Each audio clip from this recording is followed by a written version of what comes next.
hasil daripada kita tut hari tu boleh tengok. Ini lepas sebulan saya rasa, 3 ke 4 minggu, kita punya pokok tin dah mula berakar dengan cantik lah. Nampak akar-akar baru pun ada. Jadi hari ni kita nak pindahkan keratan yang kita tut ni ke dalam pasu yang baru. Hasil tut kita hari tadi, ini kita tengok dia punya akar-akar semua dia pun dah cantik. Ini adalah hasil keratan yang kita buat lah. Okey, boleh nampak dah ada buah sini, tapi tak ada masalah. Kita akan masukkan ke dalam bekas tanaman yang baru. Untuk bekas tanaman saya gunakan medium tanaman organik potassium ni. Okey, kita akan top up lah sampai penuh ni. Yang paling penting kita akan guna root booster ni lah untuk mempercepatkan akar-akar tu lagi. Okey, untuk root booster ni saya akan terus tuangkan dalam medium tanaman macam ni, dan kita akan gaul-gaulkan dalam medium tanaman ni.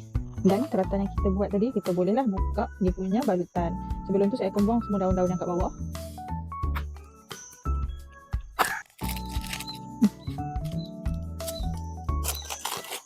Kita tanamkan sedalam yang boleh lah, dan kita padatkan di sekeliling dia lah supaya akar tu tak bergerak. Okey, jangan risau sebab medium tanaman yang kita gunakan adalah poros.